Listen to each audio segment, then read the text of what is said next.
আমাদের সব host community যেগুলো লাইন আছে কারেন্টের লাইন সবগুলো কেটে দিয়েছে। আমাদের দুঃখ হচ্ছে যে আমাদের হাসপাতালে যদি কোনো রুগী নিয়ে যায় তাহলে আমাদের হাসপাতালে কোনো ধরনের করে না, রুগীর চেক করে না। যদি বেশি সিরিয়াস হয়ে যায় আমাদেরকে অ্যাম্বুলেন্স দিয়ে কোনো ধরনের সাহায্য করে না। ক্যাম্পের মধ্যে সিয়াসিয়ে টাকা নিয়ে পিছনে লাল রং দিয়ে গাড়ি চালাইতে পারে, আমাদের কোনো গাড়ি ঢুকতে দেয় না ক্যাম্পের মধ্যে। একটা গাড়ি থেকে মাসে 45,000 টাকা করে টাকা নিয়ে এনেছি আছে, ওইগুলো চলতে পারবে। আমাদের যেগুলো গাড়ি আছে এগুলো ঢুকতে দেয় না। আমাদের দাবি হলো আমাদের মিটার কেন সরকার সিএসসি অফিসে নিয়ে গেছে, সিএসসি আমাদের বাচ্চারা লেখাপড়া করতে পারতেছে না।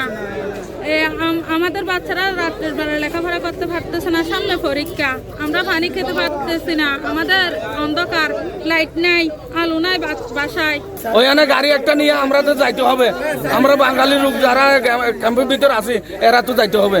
এখন পুলিশে চেকপোস্টে বাজাতে আপনারা যাইতে পারবে না, গাড়ি ঢুকাইতে পারবে না। কেন পারবে না? আমরা তো 40 বছর 50 বছর ধরে এখানে বসবাস আছি, আমরা যাইতে পারবো না কেন? আমরা ক্ষেত কামার করতে পারছি না, আমরা আল দল করতে পারছি না, গরু ছাগল পালতে পারছি না। তো একটা লোকও চাকরি করতে পারছে না আমাদের গ্রামের লোক। এখন আমরা তো রোহিঙ্গা ক্যাম্পে বসবাস আছি, আমরা তো গাড়ি নিয়ে ঢুকতে পারছি না।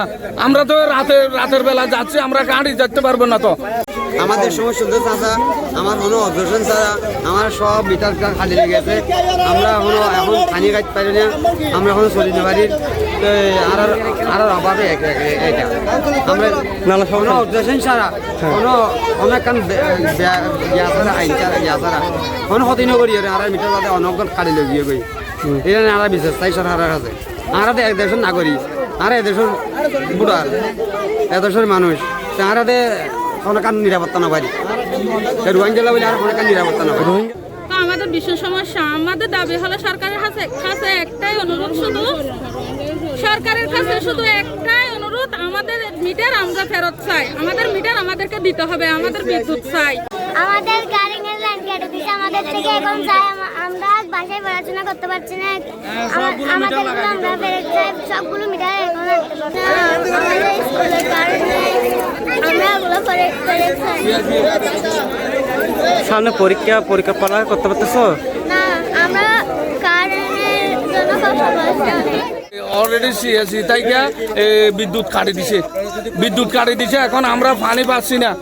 এখন পুলাপুয়ায় রাতে লেখাপড়া করতে পারছে না।